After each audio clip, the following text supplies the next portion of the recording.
We're going to work through a particular special case now of motion with acceleration, and that is one where the acceleration is a constant, just a number. In other words, it does not change over time like a function. This is a particularly important special case because it happens to be what we experience due to gravity here on Earth.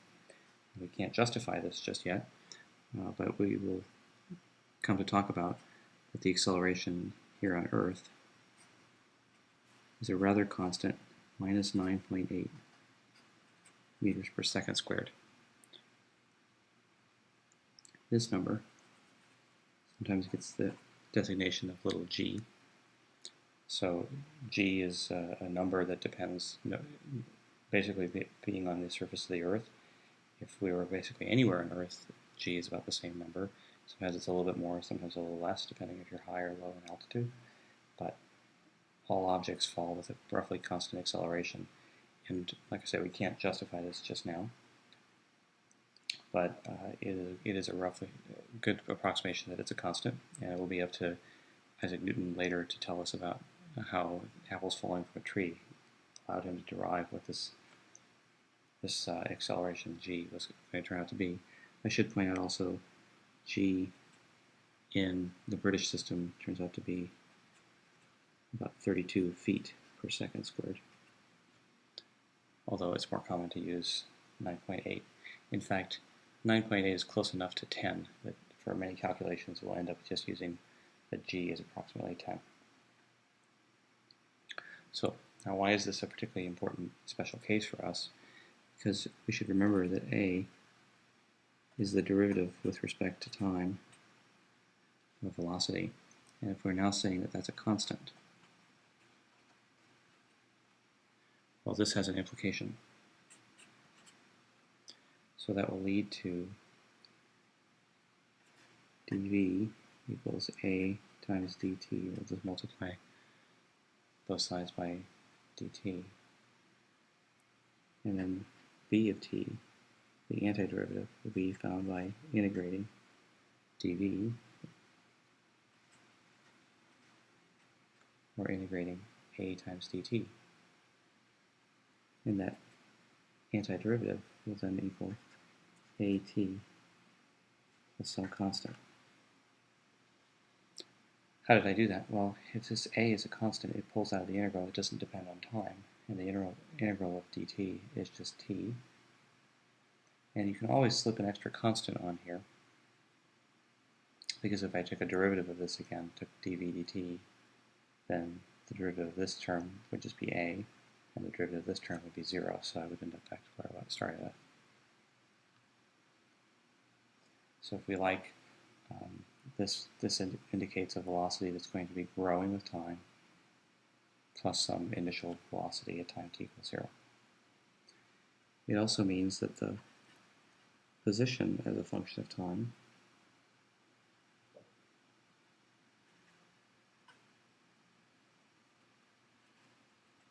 will equal the integral, or antiderivative of v of t. And if I integrate that expression there,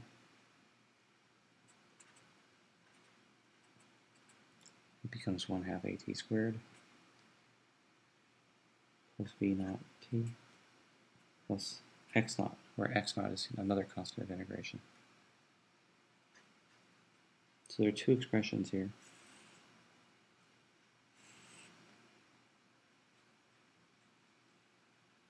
Which are important for you to know.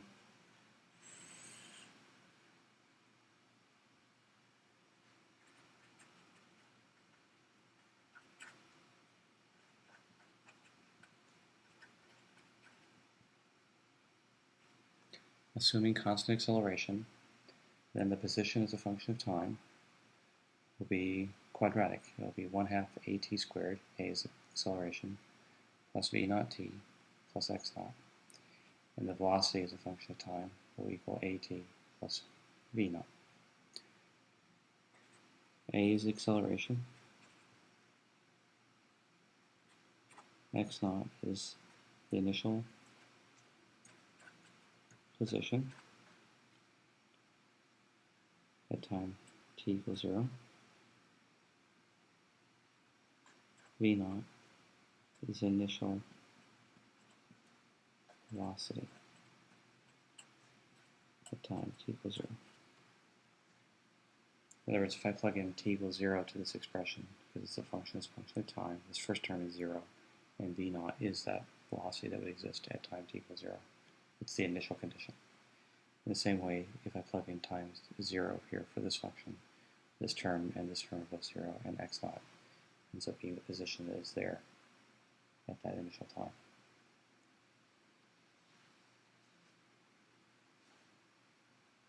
So let's try an example problem, just using these two equations. Suppose I'm standing up here on a ledge.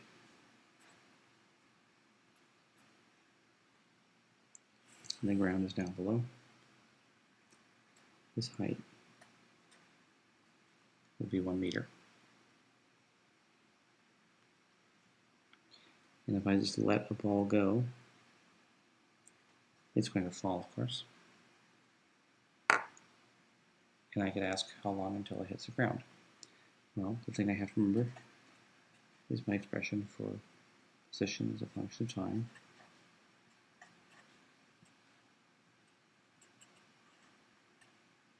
Which looks like this. I have to start putting in some of these initial conditions, which I haven't said yet. At time t equals 0, I'm letting the ball go from up here. So, at time t equals 0, that value y naught should equal h. That's the height, that 1 meter that I'm going to drop it from. If I just let the ball go and I don't throw it down, then the initial speed is 0.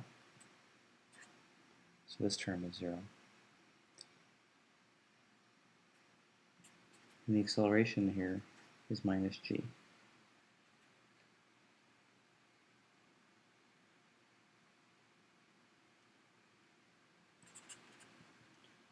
Now I have to put in some other intuition. The ball hits the ground.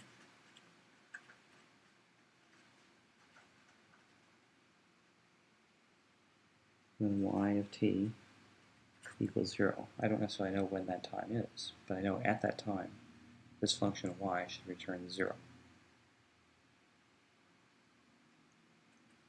So I'm going to put in that that's equal to h minus 1/2 g t squared. If I move this term over to the left side, I have 1/2 g t squared is h. And I wanted to solve for the time. How much time will this take? So I'm going to multiply by 2 and divide by g and take a square root.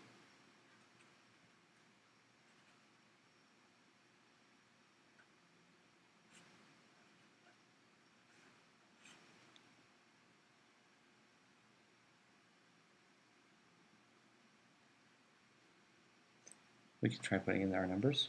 This is 2 times 1 meter over 9.8 meters per second squared. Still have to take the square root.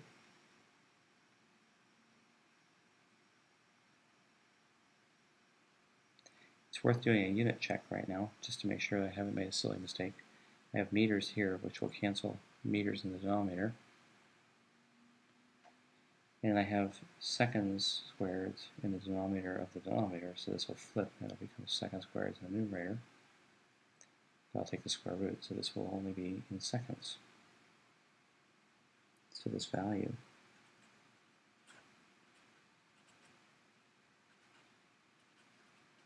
if I punch this into my calculator, works out to be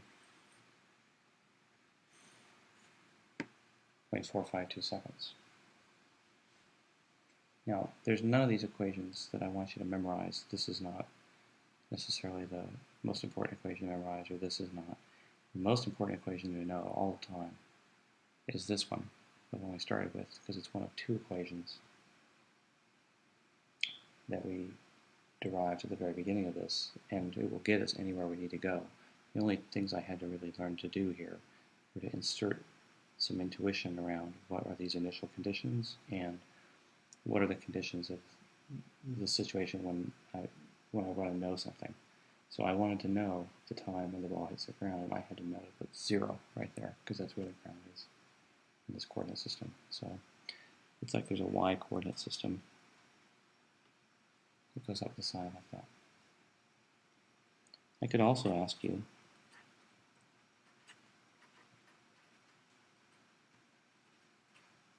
how fast it will be going, because it's not going to just gently glide to the ground. It's going to be moving pretty fast at the time it hits the ground. And I get to ask you what that is. So I could remind us that this expression v naught plus at is what the velocity as a function of time is. Again, this v naught is 0. And so this will equal minus g times time. And we're going to insert that particular time right there, because although this is true for any time, we want to know the particular time when it's just about to hit the ground. After it hits the ground, of course, it's stopped, and we don't, we know that it's going to be 0 speed, but I want to know just about the time when it's about to hit the ground. So I'm going to insert 0.452 seconds here. I'm going to use 9.8 meters there, and one finds that this is minus 4.4 meters per second. So it's actually moving pretty fast. Notice I check my units again. This is meters per second squared. I multiply by 1 times seconds, and that becomes meters per second. There's an interesting thing about this, which is that I do these calculations, and it doesn't matter whether I'm talking about a ball or a turkey or a feather or whatever. It all comes out the same. If I drop something 1 meter off the surface of the Earth, it's going to drop in about 0.452 seconds, and it's going to impact the ground with about 4.4 meters per second. And that's true no matter what mass the object is. That can be kind of counterintuitive for us. And in fact, this was one of the key discoveries from Galileo to empirically show this. He did it by dropping objects off of a tall building. But in fact, more modern experiments would replicate the same thing. Sometimes our intuition about this is not very good because there's air around us. And for some light objects, the air resistance can be larger than for other objects. And we get a false sense that actually the time to drop to the ground actually depends on how heavy something is. And in fact, that's not the case. All objects fall with the same acceleration, and all objects therefore would reach the ground at the same time. And one of the most interesting demonstrations of this, and that air resistance is in fact the problem, was done by astronauts who went to the moon.